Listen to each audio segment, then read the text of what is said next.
me centrar em apenas alguns desses fatos que considero da mais extrema relevância e sobre os quais temos que nos debruçar, temos que debater, no sentido de buscar uma saída, e não debater e não fazer observações ou pronunciamentos que venham a aprofundar ainda mais a crise institucional que nós estamos vivendo.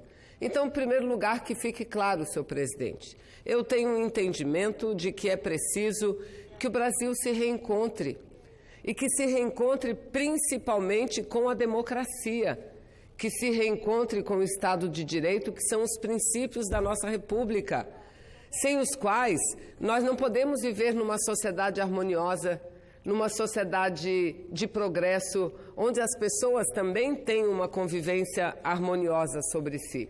Falávamos muito isso antes da realização das eleições de 2018, dizendo que para nós as eleições eram uma grande esperança, antes de mais nada, de que promovesse o reencontro do país com a democracia, porque nós vivemos um momento em que o presidente que está no poder não foi eleito e que lá chegou também não pelos meios legais, chegou aparentemente pelos meios legais, porque o que aconteceu no Brasil foi um processo que eles denominaram de impeachment, mas que foi apenas um instrumento para retirar uma presidente da República democraticamente eleita e que a maioria política, lamentavelmente, a maioria produtiva também, e reconheça a maioria do povo brasileiro, lamentavelmente, mas sobretudo a maioria política, decidiu que não continuaria mais no poder, por discordâncias políticas.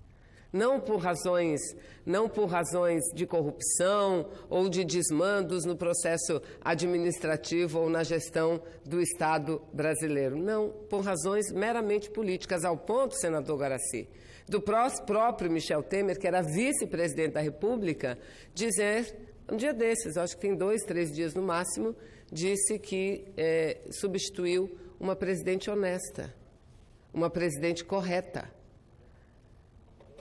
A crise econômica de um país, de um estado, de um município jamais deva ser razão ou motivo para fazer o que fizeram no nosso país. Jamais. E depois daquilo feito, senhor presidente, o que nós estamos vivendo? Um problema atrás do outro. As duas questões que eu me refiro, e venho com esse espírito da busca da unidade, da busca do reforço à democracia, e não com o mero objetivo de fazer crítica a quem quer que seja. Não sou eu a dona da verdade, eu sou apenas uma senadora cujo mandato se expira daqui a alguns dias, sou apenas uma militante de longa data do Partido Comunista do Brasil, uma militante dos movimentos sociais, dos movimentos democráticos do nosso país. Mas sempre fiz questão, da forma mais respeitosa, de expressar as minhas opiniões, porque as minhas opiniões são as opiniões do nosso partido, o PCdoB. Um partido que tem atuado sempre, a sua vida toda, em defesa da democracia, em defesa do Estado de Direito. Então eu não poderia, nesse último dia, ocupando a tribuna, deixar de falar sobre um dos problemas vividos no dia de ontem, senador Guaraci. Primeiro, a concessão da medida liminar pelo ministro Marco Aurélio de Mello, numa medida cautelar na ação declaratória de constitucionalidade número 54, que foi impetrada pelo meu partido, o PCdoB, pelo PCdoB. E, aliás, não foi a primeira ação a chegar ao Supremo Tribunal Federal. Havia outra ação que, por razões de decurso de prazo ou outras razões legais, deixou de vigorar, e o nosso partido PCdoB, depois de uma ampla discussão interna, decidiu por novamente reapresentar essa ação de declaração de constitucionalidade. E fizemos isso por quê? Porque visávamos tão somente a liberdade do presidente Lula, que está preso injustamente, condenado injustamente, porque o foi sem uma prova contra ele apresentada, sem uma sequer. Será que foi por isso que apresentamos? Não, o presidente Lula ia ser um dos beneficiados, mas não o único. Apresentamos essa medida, essa ação, senhores senadores, em defesa do Estado democrático de direito, em defesa da Constituição brasileira, da nossa lei maior. Porque veja bem o que diz a Constituição, e aí a nossa aniversariante fez a gentileza A aniversariante do dia fez a gentileza de imprimir para mim aqui o trecho da Constituição. O artigo 5º da Constituição, um dos mais importantes, que trata dos direitos e garantias fundamentais, diz o seguinte, o caput do artigo 5º: todos são iguais perante a lei, sem distinção de qualquer natureza, garantindo-se aos brasileiros e aos estrangeiros residentes no país a inviolabilidade do direito à vida, à liberdade, à igualdade, à segurança e à propriedade nos termos seguintes. Aí segue. São muitos os incisos, os parágrafos. Mas vamos lá. Inciso 54. Ninguém será privado da liberdade ou dos seus bens sem o devido processo legal. Vamos lá. Inciso 55, senador Hélio José. Todos os processados têm direito ao contraditório e à ampla defesa. Ao contraditório e à ampla defesa. E aí vem o principal, o que diz respeito diretamente a essa ação de declaração de constitucionalidade que meu partido, PCdoB, ingressou. Diz o seguinte, o inciso 52. Ninguém será considerado culpado até o trânsito em julgado de sentença penal condenatória. O Código do Processo Civil, do Processo Penal, o Código do Processo Penal, ele também trata do assunto e diz exatamente isso, ele repete o que diz a Constituição Federal. Aí o que aconteceu no Brasil? Em determinado momento houve uma compreensão de que poderia ser, sim, haver prisão já após o julgamento de segunda instância.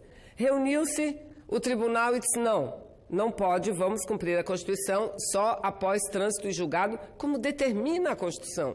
Não há espaço para interpretações, nesse caso específico. E depois, de novo, novamente mudou. E agora, já há muito tempo, há mais de 2 anos, o Supremo Tribunal Federal está envolvido nesse debate novamente. O ministro Marco Aurélio, que é relator da matéria, há muito tempo está pedindo para pautarem essa ação de declaratória de constitucionalidade, a medida acauteladora que foi dada entrada pelo nosso partido. Há muito tempo. E não há, como não houve votação, porque a matéria sequer foi pautada pela presidência daquele tribunal.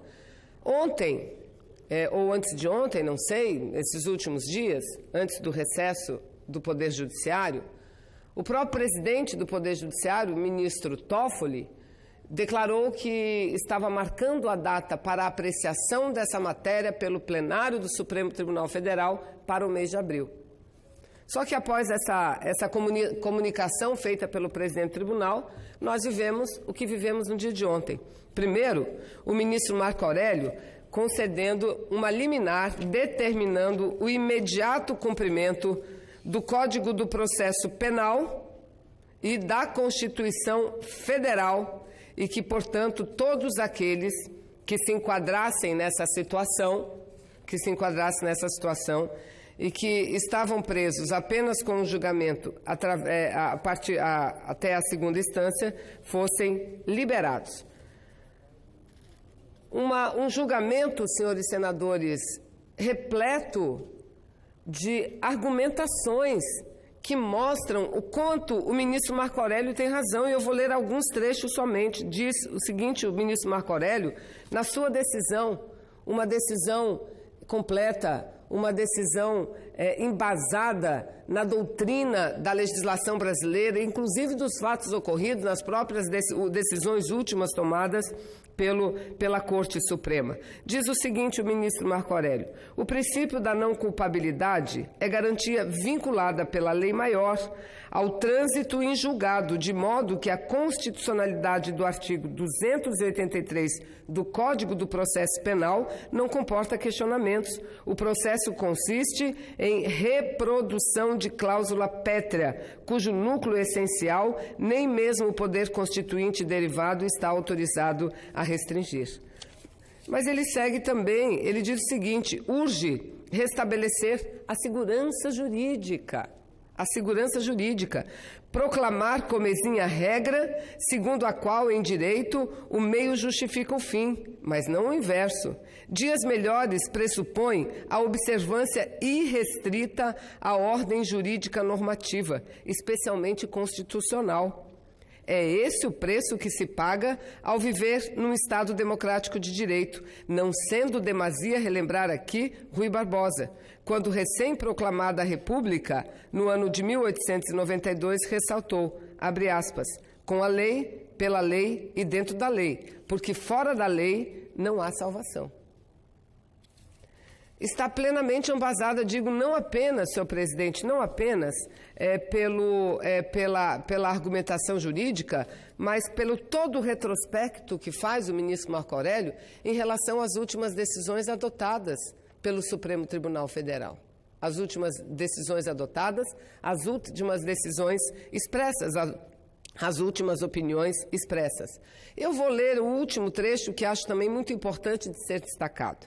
Diz o ministro Marco Aurélio, tempos estranhos os vivenciados nessa sofrida república, que cada qual faça a sua parte, com desassombro, com pureza da alma, segundo ciência e consciência possuídas, presente a busca da segurança jurídica. Esta pressupõe a supremacia não da maioria eventual, conforme a composição do tribunal, mas a da Constituição Federal, que a todos indistintamente submete, inclusive o Supremo, seu guarda-maior. Em época de crise, impõe-se observar princípios, impõe-se a resistência democrática, a resistência republicana. Então, senhor presidente, nós estamos diante de um momento muito grave, muito grave. E eu quero aqui dizer que tem em mãos uma nota que foi publicada pela Associação Brasileira de Juristas pela Democracia, logo após a decisão proferida e publicada do ministro Marco Aurélio de Mello. Eu peço, senador, que Vossa Excelência inclua nos anais a nota inteira, porque eu tenho tanta coisa para falar aqui que não vou conseguir, mas é um primor essa nota da Associação Brasileira de Juristas pela Democracia. O pedido de Vossa Excelência é uma ordem. Muito obrigada. Mas eu já concedo, só para eu ler, senador Hélio, vou conceder uma parte a Vossa Excelência. Um prazer nesse nosso último dia de fala aqui, senador. Eu só quero ler aqui o último parágrafo da nota. Diz o seguinte: esperamos, por fim, que nenhum artifício judicial seja utilizado para desfazer o julgado e que o plenário do Supremo Tribunal Federal paute o mais rápido possível as ações de controle concentrado de constitucionalidade para, no mérito, reafirmar o princípio constitucional da presunção da inocência. Esse último parágrafo, a primeira parte dele, perdeu efeito, porque logo em seguida, senadores, veio a decisão do presidente do Tribunal Federal, provocado que foi pelo Ministério Público, revogou, cancelou, anulou a decisão do ministro Marco Aurélio de Mello, que, aliás, fez uma declaração um pouco dura. Fez uma declaração um pouco dura hoje ao jornal Folha de São Paulo. Ao jornal Folha de São Paulo. Diz o seguinte, o ministro Marco Aurélio, entre aspas aqui, a autofagia é péssima para a instituição. Essa foi a declaração dada pelo ministro Marco Aurélio, publicado no jornal Folha de São Paulo hoje. Repito, a autofagia é péssima para a instituição. Então, lamentavelmente, essa decisão foi desfeita. Eu poderia aqui levantar tantas outras que foram feitas e desfeitas nos últimos tempos. A entrevista que o presidente Lula deveria ter concedido e até hoje não concedeu, veja, ele não tem nada na lei que diga que um preso não pode dar entrevista. Ele não é um preso perigoso. Aliás, eu já vi entrevista de muitos presos. Nós, o Brasil, assistimos entrevistas exclusivas de rede A ou B, de televisão, de presos perigosos, traficantes, assassinos, chefes de gangues, né, de milícias. Agora, o presidente Lula não podia dar entrevista, como não deu. Mas vamos deixar isso para lá, isso passou. A primeira parte, então, não vale, porque já foi desfeita essa decisão. Mas o que está em pé é a segunda e última observação que faz a Associação Brasileira de Juristas pela Democracia, que essa é a parte principal desse meu pronunciamento que está aqui. Diante de tudo o que aconteceu, eu creio que não dá mais para o Supremo Tribunal Federal, através de seu ministro, o ministro Toffoli, a quem todos respeitamos, reconhecemos, deixar para pautar ou julgar essa matéria apenas no mês de abril. Ela tem que ser uma das primeiras matérias a ser colocadas em votação no retorno do recesso parlamentar. A bem de quê? A bem da segurança jurídica do país, a bem da tentativa de superar essa crise que está generalizada no Brasil. Nós assistimos fatos nunca vistos antes na história recente da nossa democracia, senador Hélio José. Atos e solenidades de diplomação de parlamentares eleitos transformados em ringues de guerra, porque alguns não aceitavam que outros defendessem liberdade de Lula ou fizessem manifestação. Não, intolerância manifestando. O que aconteceu em Minas Gerais foi algo condenável. Um deputado eleito apenas com uma plaquinha, Lula livre, foi agredido. Então, o Supremo tem que entender o seu papel nesse momento, o seu papel de mediador, o seu papel de analisar a constitucionalidade, como diz o ministro Marco Aurélio, e não ao sabor das conveniências momentâneas, mas ao sabor do que diz a nossa Constituição Federal. Ela é a nossa arma maior. E se foge dela, como diz Rui Barbosa, não há salvação. Não há salvação para esse país. É um momento extremamente delicado que vemos. Então, senadora, me permitam uma parte. É porque o senador Hélio José pediu, e aí depois Vossa Excelência. Ok. Senadora Vanessa Graziotin, primeiro eu quero cumprimentar Vossa Excelência pelo excelente trabalho nessa casa. Um trabalho invejável, uma pessoa incansável, uma senadora que todos os dias que podia estava presente aqui, sempre pronunciando e falando as coisas importantes para o nosso Brasil. Cumprimentar vosso partido, PCdoB, o Partido Aguerrido, um partido corajoso, um partido que não tem meias palavras, de militância muito aguerrida. Eu conheço bem os militantes do PCdoB. E cumprimentar pelo partido e por vossa atuação. E cumprimentar também por essas ações que traz à luz a justiça. Eu espero que com a definição da data pelo ministro Toffoli, que um ponto seja dado, um ponto final nessa questão das perseguições políticas. O Brasil não é um país de tradições de ficar perseguindo e tranquificando pessoas por diferenças políticas. Então nós precisamos mudar essa situação e o PCdoB tem contribuído muito nisso. O Lula, todo mundo sabe, se ele fosse o candidato, teria ganho as eleições. E se ele continuar como preso político, e se uma anistia, alguma coisa acontecer e ele puder ser candidato daqui a 2022, ganhará as eleições.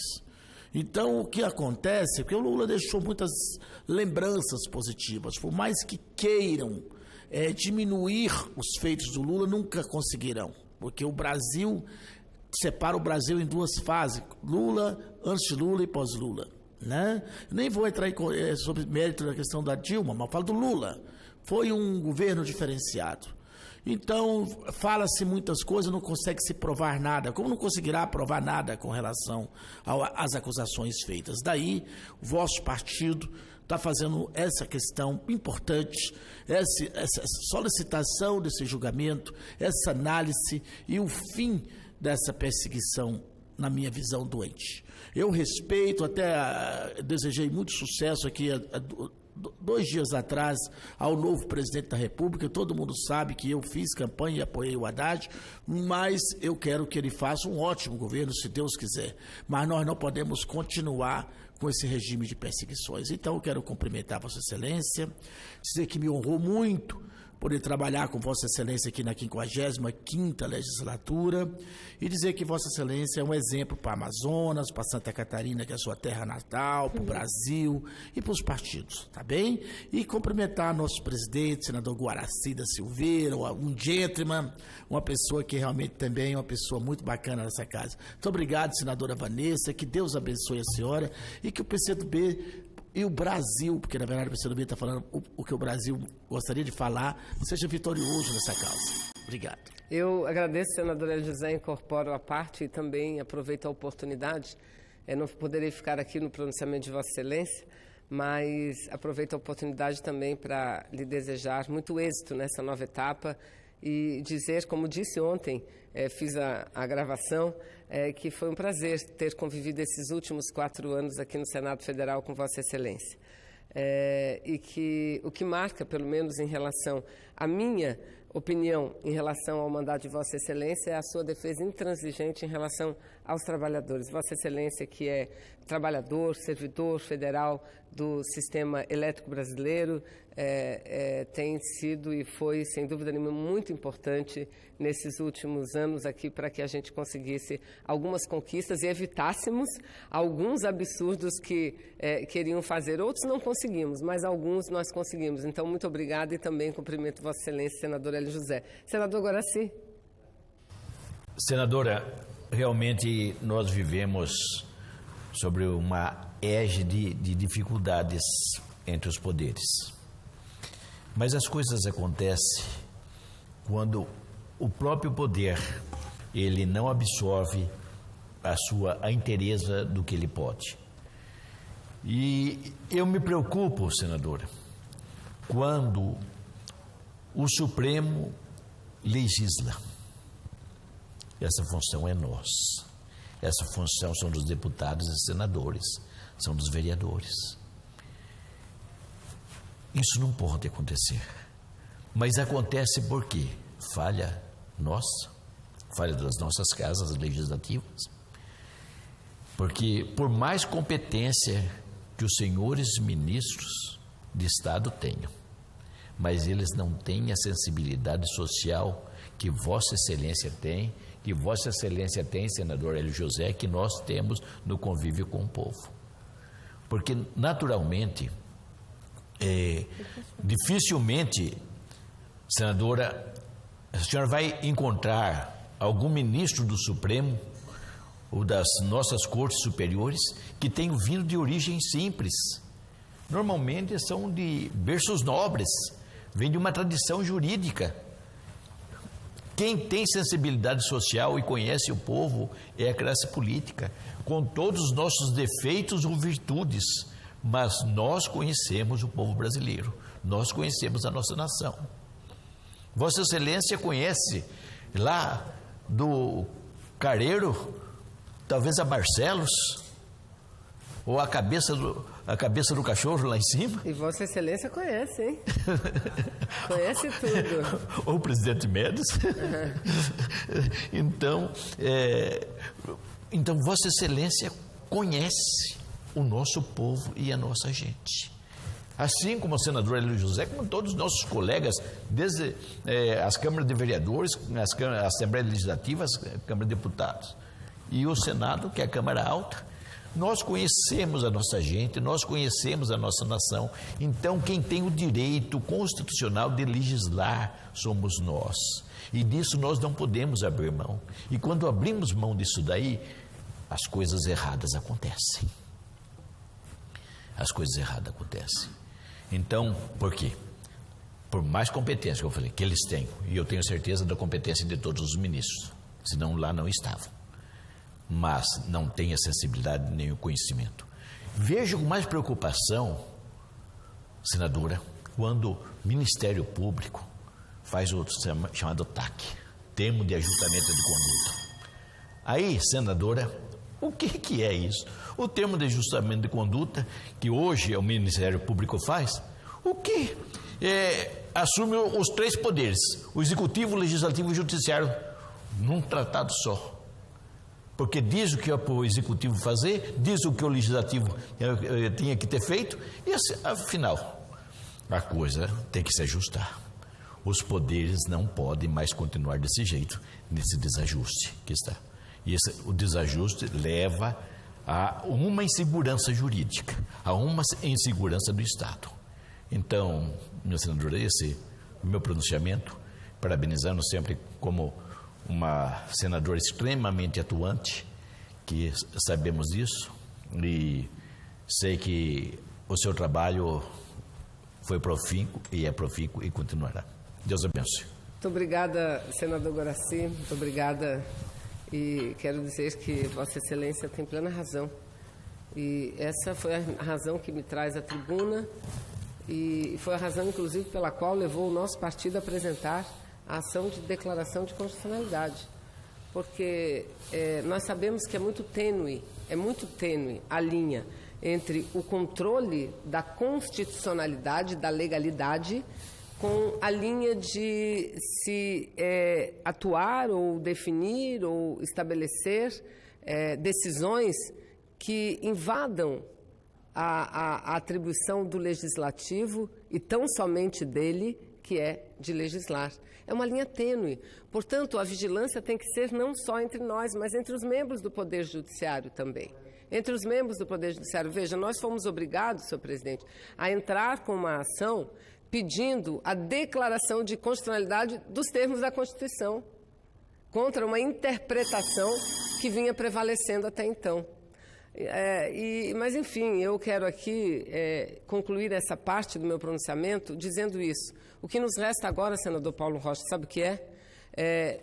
Solicitar, clamar, pedir ao Supremo Tribunal Federal que antecipe o julgamento da matéria pelo Pleno, que traga o julgamento dessa questão logo para o início dos trabalhos. Isso é muito importante, isso é o que a sociedade espera, é o que o nosso país merece ter. Mas uma outra questão que me traz aqui, senhor presidente, aliás, fruto de um debate bastante caloroso no dia de ontem, no plenário aqui dessa casa, foi uma outra decisão também do ministro Marco Aurélio, a partir de um pedido encaminhado pelo um senador desta casa, que decidiu que aqui as eleições para presidente da casa terá voto aberto. Olha só, a prevalecer isso, nas eleições do dia 1º de fevereiro, para a mesa da Câmara e mesa do Senado, a mesa do Senado terá votação secreta. A mesa da Câmara terá votação aberta. Não comporta. Nós debatemos de forma exaustiva essa matéria. Eu debati, todos nós debatemos, senador Paulo Rocha. E nós abrimos, não há mais voto secreto no parlamento brasileiro, com algumas exceções. Algumas exceções. Veto, aliás, algumas não, 2 exceções. Veto, e por que veto? Para prevalecer a liberdade do parlamentar. Porque veto é uma manifestação contrária a uma atuação do presidente da República. E a gente sabe o poder que tem o executivo dentro de todas as casas legislativas. Essa é uma exceção. A outra exceção foi a votação de nomes de autoridades, inclusive dos ministros do Supremo Tribunal Federal. O ministro, os últimos todos, aliás, não tem um ministro do Supremo Tribunal Federal que lá chegou com o voto aberto do Senado Federal. Nenhum. O voto é secreto. E por que o voto secreto? Para garantir a liberdade do legislador, dos senadores e das senadoras. As agências, a mesma coisa. Presidente, mesa do Senado Federal, idem. E sabe por quê? Esse é que é o voto moderno, esse é que é o voto atual. Porque é esse que garante a independência do parlamento, principalmente frente ao Poder Executivo. Imagina, Vossas Excelências, senador Paulo, senhores senadores, voto aberto para a mesa do Senado, para a mesa da Câmara. Na Câmara de Vereadores, nas Assembleias Legislativas, quem vai ganhar? O candidato apontado e apoiado pelo governador. O candidato apontado e apoiado pelo presidente da República, que detém a chave do cofre, que detém o poder de mando. Então, veja bem, defender o voto secreto é defender a liberdade, é defender o justo, presidente, é defender o justo, é garantir que o parlamento tenha liberdade para escolher quem quer que seja. Aqui eu volto às palavras do ministro Marco Aurélio. Nós não podemos agir de acordo com a conjuntura, com os interesses momentâneos. Por isso eu faço um apelo a ele próprio, ministro Marco Aurélio, para rever essa sua decisão. Eu concedo, senador, se a presidência me garantiu, a parte a Vossa Excelência. Senadora Vanessa, primeiro eu queria saudar Vossa Excelência, que é uma perda muito grande para o nosso Senado Federal a sua ausência na próxima legislatura. Porque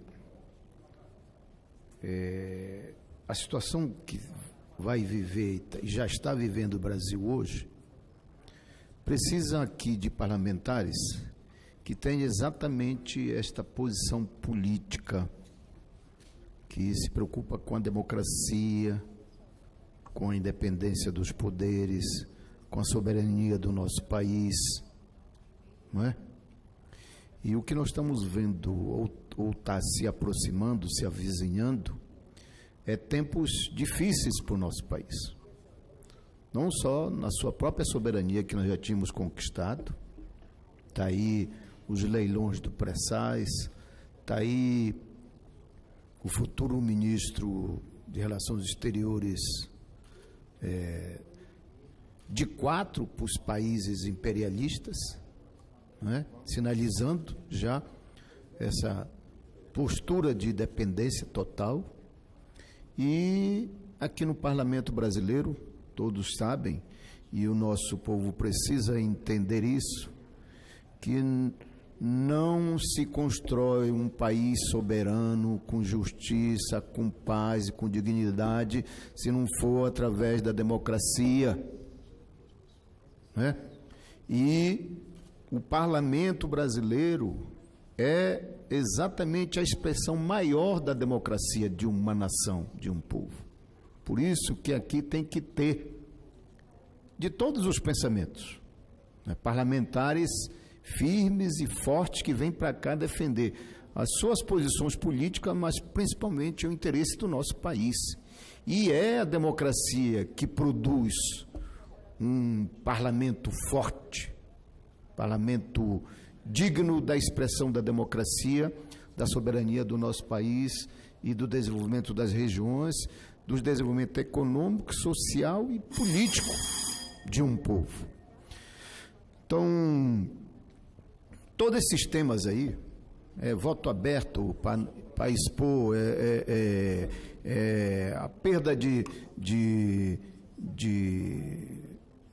autoridade política que já se pronuncia do próximo governo, enfim, é preocupante. Por isso, a ausência de Vossa Excelência na próxima legislatura, para quem está precisando aqui de parceiros e de luta e de democratas como Vossa Excelência, realmente é uma perda muito grande. Mas eu queria parabenizar e colocar nos anais dessa casa talvez o seu último discurso, né, sua última intervenção aqui, pelo menos neste momento, para que a gente chame a atenção do nosso povo, da nossa gente e das instituições brasileiras.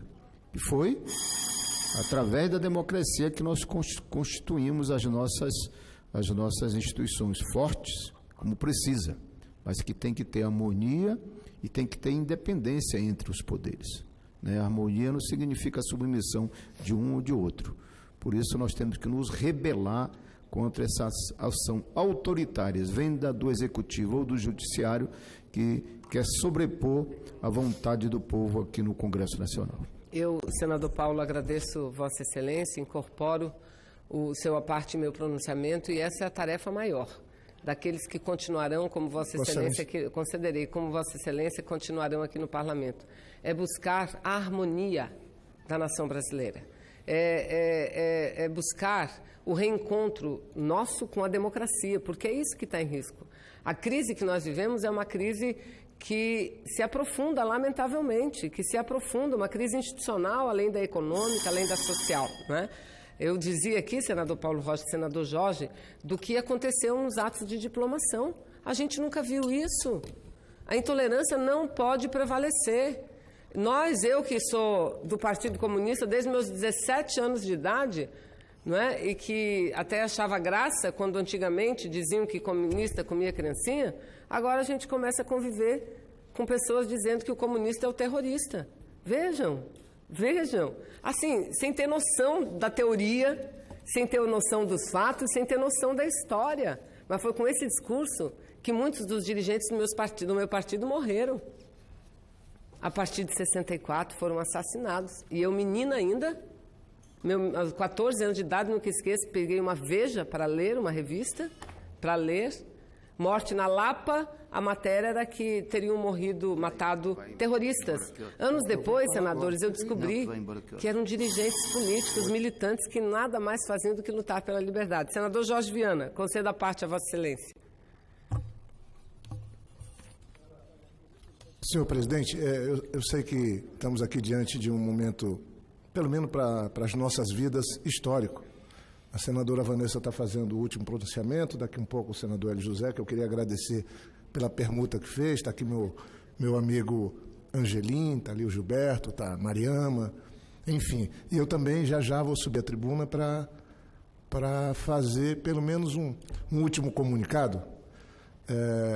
E eu não poderia deixar de agradecer no presidente, Guaraci, cumprimentar essa querida amiga e irmã Vanessa, uma lutadora, uma senadora que deixou seu nome na história do Senado, a Procuradoria da Mulher. Eu soube que Vossa Excelência deu uma entrevista muito bonita ontem, e eu não tenho dúvida que Vossa Excelência tem uma história para contar da sua passagem no Parlamento, mas especialmente aqui no Senado, onde as mulheres são minorias. Ainda são minorias, onde muito ainda tem que ser feito. Mas quando nós achávamos que os desafios nossos eram aperfeiçoar a legislação, aperfeiçoar a nossa democracia, agora estamos vivendo essa crise gravíssima de valores. Quais são os valores que contam para os brasileiros hoje? Para se chegar à presidência, você tem que fazer determinadas coisas na vida ou deveria fazer outras coisas na vida? Deveria ter alguns valores ou deveria ter esses que agora estão sendo colocados? Nós estamos vivendo uma crise profunda. Eu sempre aprendi que nós deveríamos fazer tudo correto, que a gente deveria pensar nas minorias, que a gente deveria respeitar os diferentes. Eu sempre aprendi que para a gente poder subir na vida e ser alguém na vida, a gente tem que ser honesto, a gente tem que ser solidário, a gente tem que trabalhar pelo bem comum, a gente tem que ser ético, a gente tem que dar bons exemplos. Mas me parece que isso na vida nacional já não vale. Tem um emocional que entrou com um egoísmo que tomou conta desse país, que está nos destruindo. E movido pela mentira, senador Jorge. Nos dividindo. Durante muito tempo, eu lamento, eu tenho o maior respeito pela classe jornalística. Eu tenho. Mas agora eu vi a frase de um dos grandes influentes da República, da nova República, que mora nos Estados Unidos, um intelectual, Olavo de Carvalho, que ele disse que o mal maior que nós temos são os jornalistas. Fiquei estarrecido, porque agora é um homem influente na República nova, no governo novo que se instala. Não é por aí. Mas, obviamente, eu imagino que os donos de veículos de comunicação, mesmo os jornalistas, devem estar se perguntando o que é que eu fiz. Quanto de colaboração eu dei para chegarmos nesse ponto de todos contra todos. Eu fiz discursos aí dessa tribuna que Vossa Excelência ocupa, com tanta dignidade, durante o período do impeachment, falando, não façam isso, não sejam intolerantes, vamos respeitar a democracia, não tem crime de responsabilidade. E de lá para cá só piorou. A situação se agravou muito de 2014 para cá. E agora, nós vimos um episódio ontem terrível que Vossa Excelência descreveu, senador. Está escrito na Constituição Federal, e nós juramos respeitá-la, está escrito. Está escrito. Eu queria poder abrir a cabeça de cada brasileiro com calma, dizendo, olha, está escrito na Constituição. A decisão de permitir, em casos excepcionais, prisão a partir da segunda condenação de um tribunal, ela só se dá em casos excepcionais, quando tiver ameaça, preso muito perigoso. Virou uma regra. E aqueles que defendiam essa tese, agora tem alguns deles que estão sendo vítimas delas. Porque quando a gente aponta um dedo para lá, tem 3 apontando para o lado da gente. Isso é muito ruim. Eu passei esse período aqui, fui 4 anos vice-presidente dessa casa. Presidi mais de 400 sessões. Aprovei proposta de emenda à Constituição. Sou autor do projeto mais popular dessa legislatura. Sabe qual é o meu projeto? Recebeu quase 2 milhões de voluntárias manifestações que estão no E-Cidadania do Senado, que propõe um rearranjo do tamanho do Senado e da Câmara, da ocupação. Isso é uma forma. Não é para diminuir o Senado, nem a Câmara, nem o Congresso. Eu proponho lá que, em vez de 3 senadores por estado, estejam só 2. Meu propósito não é diminuir, é valorizar o papel do senador e da senadora. Diminui na Câmara de 513 deputados e deputadas para 385. Esse projeto recebeu quase 2 milhões de manifestações no E-Cidadania. É o projeto mais popular que tem. Eu nunca fiz campanha em favor dele, mas é um propósito. Os Estados Unidos, que tem mais de 300 milhões de habitantes, só tem 2 senadores por estado. Né? Por que nós temos que ter 3? A política tem que ser valorizada e não diminuída. Quando o Niemeyer e o Lúcio Costa fizeram a Praça dos Três Poderes aqui em Brasília, Angelim, deputado Angelim, eles puseram o Congresso, senadora Vanessa, a Câmara e o Senado, mais à frente e mais ao alto. É o prédio que se vê de qualquer lugar de Brasília. Não foi à toa que eles, arquitetos, urbanistas, pensando o futuro, olha esse prédio, olha o Senado. Isso foi feito há mais de meio século atrás e segue moderno e contemporâneo. E foi colocado aqui, lá mais ao fundo e mais abaixo, o Supremo. Lá mais ao fundo e mais abaixo, o Executivo. Não para diminuí-los, porque eu aprendi também que a divisão dos 3 poderes não é para ter um mais, outro menos. É exatamente para combater isso, para que não tenha um superpoder. Esse poder aqui que nós estamos nos despedindo fez uma interferência, uma intervenção no outro poder, no Executivo, e caçou o voto de pessoas. Agora, aquele outro poder, o Supremo, faz intervenção aqui. Eu, por uma decisão do Supremo, fui colocado na presidência do Senado. Eu não fiquei brigando para derrubar, nem para assumir aquilo que eu não tinha sido eleito. Eu fui lá no Supremo, conversar com os ministros. Eu fui, com cada um deles, trabalhar em meu desfavor, mas trabalhei em favor da democracia, do fortalecimento institucional. E falei, olha, tem uma decisão que eu tenho que cumprir, porque é um ministro do Supremo, inclusive era o ministro Marco Aurélio. Eu só não vou cumprir se essa decisão for reformada pelo órgão colegiado do Supremo. E eles se reuniram e decidiram que não se tiraria da presidência de um poder por liminar o presidente do poder. Tiraria da linha sucessória. Eu fui tentar fazer um entendimento. Esses 8 anos que eu fiquei na lista do DIAP, talvez por conta disso, de procurar sempre trabalhar pelo bem comum, que tem que ser a causa maior nossa, pelo povo do Acre, pelo povo do Brasil, por nossa nação, mas também procurar ser parte da solução dos problemas. Esse evento de ontem, eu queria concluir, parabenizando a Vossa Excelência, é muito grave. Eu lamento o Brasil estar vivendo isso. E ficar como se fosse uma torcida. Gente, nós não vamos a lugar nenhum nos dividindo, nos agredindo, nos xingando. Acabamos de viver os 50 anos do AI-5. 50 anos. Há uma semana. Lamentavelmente, a juventude, esses intolerantes que estão nas redes sociais, nos agredindo tudo, pessoas que eles não conhecem, levando adiante histórias mentirosas. Fizeram comigo isso na campanha. Eu não tenho um único processo, eu sou um político ficha limpa. Nenhum. Mas isso não me põe melhor do que os outros, que possam aí tendo que prestar conta. Não me põe. Há uma semana, estávamos lembrando os 50 anos do AI-5. Sabe o que é o AI-5? O mais perverso das tentativas de se fazer leis ou regras. Ele derrubou e prendeu 3 ministros do Supremo. Supremo Tribunal Federal. Não se brinca com isso. Não se brinca com as Forças Armadas. As Forças Armadas têm um papel extraordinário na Constituição, que é de proteger a nação e a todos nós. Não tem nada a ver com política. Em democracias já consolidadas, isso que a gente vê discutido no Brasil não aconteceria nunca. Nunca. Então não custa nada. E a última coisa que eu queria falar, senadora Vanessa. Ninguém foi mais agredido e atacado ao longo desse tempo do que o presidente Lula. Ninguém nesse país. Não há referência. Ontem mais uma denúncia aí já contra o presidente Michel Temer, que daqui a poucos dias será ex-presidente.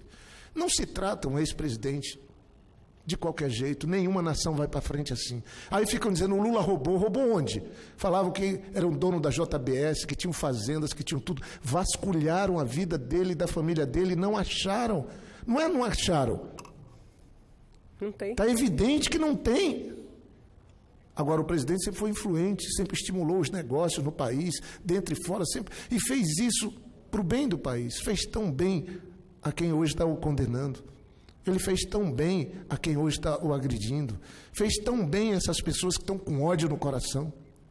Foi ele que talvez tenha ajudado a transformar em classe média alguns que não aguentam nem ouvir falar o nome dele.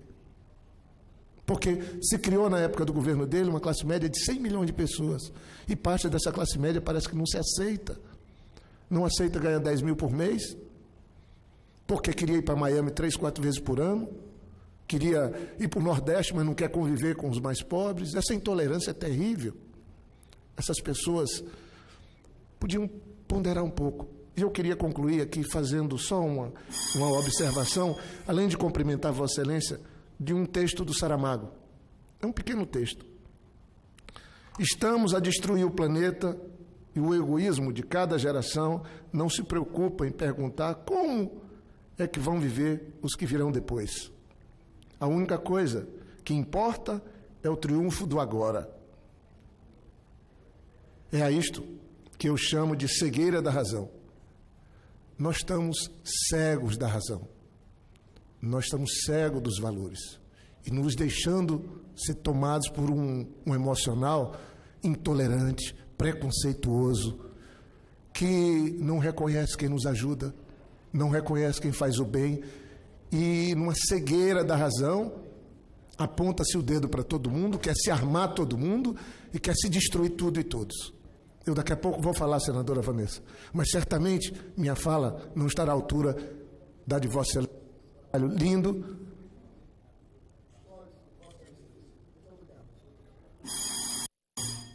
Senador Guaraci, primeiro, muito obrigada. Vossa Excelência compreende perfeitamente o significado desse momento para todos nós. Hoje não tem hora para a sessão acabar, senador Jorge Viana. Eu acho que o limitador de hoje é apenas os voos, o horário de voo de quem, porventura, deva viajar para os seus estados, não é? Então, muito obrigada, senador Guaraci. Quero dizer, senador Jorge Viana, que para mim é um orgulho ouvir essas palavras de Vossa Excelência, como foi dos senadores que também fizeram a parte. E eu, enquanto Vossa Excelência falava, senador Jorge Viana, eu quero dizer que, depois do resultado da eleição, muita gente nos procura, lamentando, poxa, o Senado vai perder alguém. Eu digo, acho que vocês se impactaram mais com o resultado do que eu própria.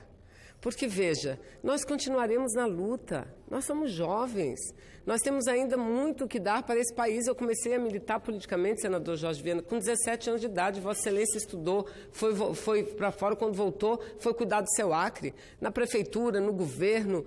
E é assim que a gente segue, porque a gente não faz política para ter ganho pessoal, não, a gente faz política para ter ganho coletivo. Eu saio daqui, senhor presidente, dessa etapa, de cabeça erguida. Eu não amealhei riqueza, eu não amealhei bens nenhum. E nunca traí o direito do povo. As críticas que fazem contra mim, sabe quais são? Invadiu a mesa do Senado para não deixar votar a reforma trabalhista, faria 1000 vezes. Votou contra impeachment, faria 1000 vezes, porque é isso que diz Jorge Viana, Paulo, em defesa do Estado democrático de direito. Então, senador Jorge, queria só que Vossa Excelência, quando Vossa Excelência falava, passava pela minha cabeça o seguinte... E aí, isso me emociona. Isso mais me emociona e me toca profundamente. Senador Jorge, esse é o nosso último pronunciamento. Mas nós vamos continuar falando pela internet, nós vamos falar nos atos que nós vamos participar, em todo lugar que a gente vai. Nós temos liberdade, senador Jorge Viana. O que dói é ver o maior líder desse país não ter liberdade. É isso que toca. Como Vossa Excelência disse, o presidente Lula, eu não sou do partido dele, nunca fui pedir a ele um cargo sequer para indicar no meu estado, mas é muito triste um país viver o momento em que está vivendo. Uma pessoa que não cometeu o crime, cadê a prova? Eu vejo meus colegas subirem aqui, porque roubou, que está lá no processo, porque foi 3 julgamentos. Mas não, leia o processo aqui desta tribuna, mostre. Olha, o apartamento está no nome dele. Não. O apartamento é do dono, da OAS, é da empreiteira. Mas a OAS era a laranja do presidente Lula. Mas a intenção era dar para o presidente Lula. A intenção. Então, é isso, e eu quero dizer aqui ao presidente Lula que nós continuaremos lutando pela sua liberdade, porque a liberdade do presidente Lula ela está diretamente ligada ao reencontro da democracia, do Estado de Direito. É isso, eu não tenho dúvida. Então, seguiremos, senador Jorge, seguiremos adiante, com muita luta, com muita força, com muita fé. Temos saúde, mas o mais importante, temos liberdade, o que foi arrancado da maior liderança política desse país. E, por fim, senhor presidente, abusando da sua benevolência, eu quero falar um pouco desse governo que toma posse dia 1º. Porque eu quero desejar ao meu país o melhor, porque é para o meu povo. Eu quero dizer que eu tenho muito orgulho de ter passado por aqui inúmeras vezes, defendido a Zona Franca, e a gente deixa um legado da prorrogação de 60 anos, a BR-319, que um dia sairá, enfim, o desenvolvimento do interior do meu estado, recursos canalizados para lá. Tenho muito orgulho, mas tenho muito orgulho também de defender a democracia, de defender o país, porque o futuro do meu estado, o futuro da minha gente, passa pelo futuro do país. Esse presidente, lamentavelmente, ele tem que mudar, se ele quiser fazer um bom governo. Ele tem que mudar e tem que esclarecer coisas importantes, fatos importantes. Hoje, a notícia é de que o ministro escolhido, futuro ministro do Meio Ambiente, foi julgado e condenado. Perdeu direitos políticos. Tem que ser demitido do cargo antes de assumir. Porque alguém que perdeu o direito político só não pode se candidatar, mas pode ser ministro de Estado? Veja, e um presidente assim tão contra a corrupção, escolher alguém assim, a quem ele sabia que tinha processo, um monte de problemas, processos que favoreceram grandes empresas no estado de São Paulo? Hoje é essa notícia. Mas a outra notícia. No dia de ontem, o assessor de Bolsonaro, Fabrício Bolsonaro, que é o esposo de uma assessora, pai de 2 assessoras, inclusive uma assessora do próprio presidente eleito, não foi depor Queiroz, Fabrício Queiroz, que, segundo as notícias, movimentou R$1.200.000 na sua conta. Desde essa notícia, ninguém mais viu esse cidadão. Ninguém mais viu esse cidadão. E ainda vem falar de ética. De ética? Explique. Tem que explicar, porque o Brasil tem que começar bem. Eu não quero mal, eu não vou fazer como muitos fizeram aqui, dizer, depois do resultado das eleições de 2014, que o principal não era superar a crise, o principal era tirar uma presidente da República. Então, com essas palavras, senhor presidente, eu me despeço e peço a gentileza de Vossa Excelência de incluir nos anais o pronunciamento que eu estou com ele há uma semana pronto aqui, fala de números, projetos, tudo. Não, acho que eu tinha que assim fazer meu último pronunciamento, como eu sempre fiz, chegar aqui e falar com o coração. Está incluído. E com aquilo que a minha mente fala. E também tenho aqui, senhor presidente, um relatório que ontem estive com o ministro das Relações Exteriores, ministro Aloysio Nunes Ferreira, para entregar em mãos o relatório a ele e falar sobre providências que têm que ser adotadas a uma viagem que nós fizemos recentemente à Coreia do Norte e à China. 2 países que têm um forte destaque no mundo e, sem dúvida nenhuma, uma importância fundamental para o equilíbrio. E o senador Jorge Viana é o responsável pelo meu momento emocional aqui dessa tribuna. E que minhas últimas palavras sejam, senhor presidente: viva o nosso Brasil, a nossa democracia e Lula livre. Obrigada. E o meu estado do Amazonas e minha querida Zona Franca, que não sofra com esse governo. Tá, obrigada.